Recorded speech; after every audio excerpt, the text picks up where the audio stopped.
नमस्कार, जय भीम, सत श्री अकाल, जोहार। इस वक्त हमारे साथ हमारे स्टूडियो में गेस्ट मौजूद हैं। सबसे पहले हमारे दर्शकों का आप अपना परिचय बताएं। आप सभी को सबसे पहले मेरा क्रांतिकारी जय भीम।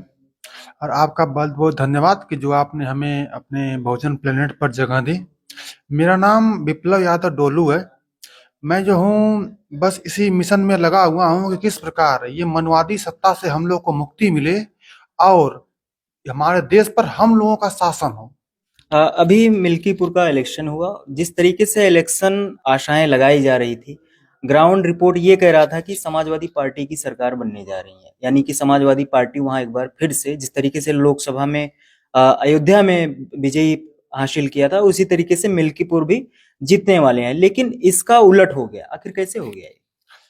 देखिए, इसके पीछे सबसे बड़ा कारण ये है कि ये जो भाजपा के लोग हैं, सबसे पहले जो अयोध्या की हार से बौखलाए हुए थे। इसीलिए जब उपचुनाव हुआ तब इन्होंने मिल्कीपुर को उससे अलग रखा, क्योंकि ये चाहते थे कि हम लोग जो है बाद में इसका चुनाव कराएंगे और इसके साथ कोई ना कोई गणित करेंगे और विपक्ष को मतलब कि समाजवादी पार्टी को हराएंगे, जिससे वो अयोध्या की हार का बदला लेना चाहते थे। और वास्तव में वहां की जनता से अगर चाहे तो बीजेपी कभी नहीं जीत पाएगी। लेकिन इन्होंने इतनी धांधली की है।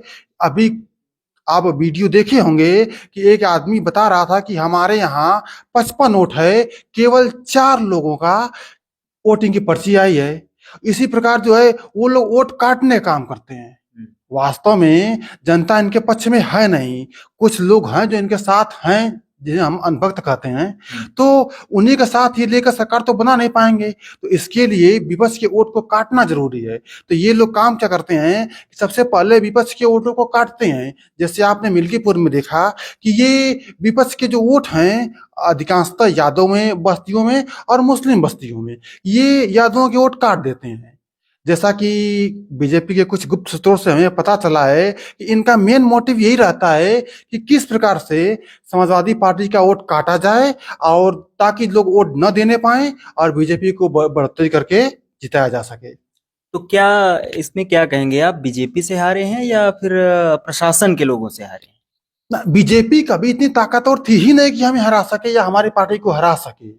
हमें बीजेपी अपने जीतने के लिए जो भी शासन सत्ता पावर उसके पास है उसका दुरुपयोग करती है, जिसके कारण कहीं न कहीं लोग हमारे लोग बेबस हैं, जिसके कारण हमें हार का सामना करना पड़ता है। अभी चुनाव के दौरान ही, चुनाव के पहले एक ऑडियो क्लिप वायरल हुआ था जिसमें एक पुलिस वाले एक कार्यकर्ता को गाली गलौज करते हुए ये कह रहे थे कि आपको मिट्टी में मिला दूंगा, ऐसे गाली गलौज करे। तो क्या मामला है पूरा, किस तरीके से देखते हैं इसको? अब उस मामले के पीछे मैं बहुत ज्यादा बोलना नहीं चाहूंगा कि उसमें जो है जो नेता थे, क्या नाम था उनका, प्रदीप यादव नाम था शायद। तो प्रदीप यादव के पक्ष में कोई बीजेपी का नेता बोला था कि हम आपके साथ हैं।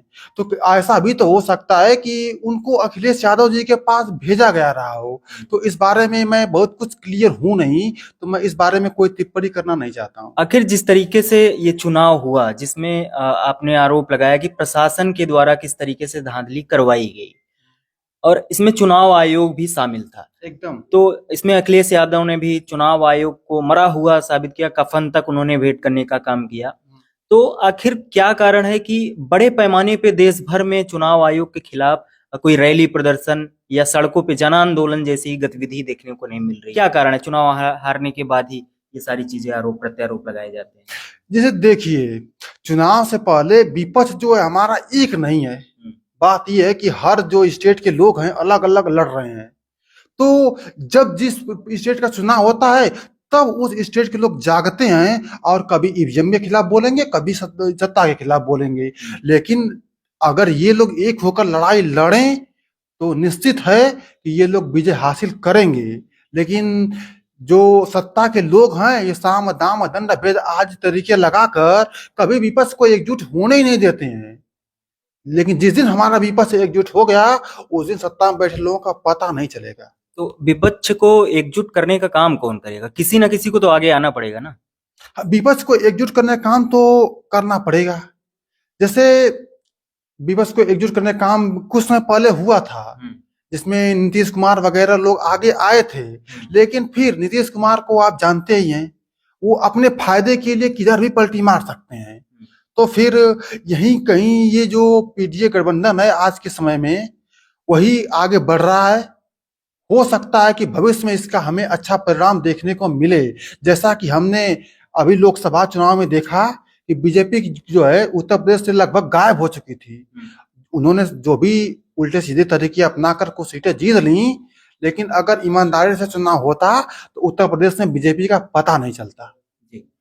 तो अभी आपने भविष्य की बात करी, तो क्या 2027 जो 27 की बात है, 2027 में विधानसभा का चुनाव होना है, तो आखिर विपक्ष को एकजुट करके 2027 का इलेक्शन किस तरीके से बीजेपी के जो हाथ में सत्ता है कैसे छीनेंगे आप?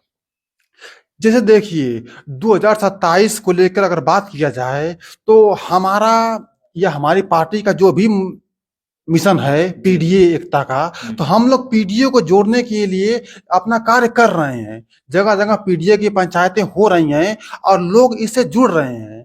तो इससे ये देखने में समझ में आ रहा है कि हम लोग 2027 में बीजेपी को जरूर जड़ से उखाड़ फेंकेंगे। जी। बहुत बहुत धन्यवाद। हमारे साथ थे समाजवादी के कार्यकर्ता, और जिस तरीके से देखा आपने कि किस तरीके से धांधली करके प्रशासन के लोगों के द्वारा, बड़ा आरोप लग रहा है कि प्रशासन के लोगों के द्वारा मिलजुल कर बीजेपी को अयोध्या की सीट हारने के बाद उसकी खाना पूर्ति के लिए किस तरीके से जिताने का काम किया गया। बहुत बहुत धन्यवाद। बने रहिए बहुजन प्लेनेट के साथ। शुक्रिया।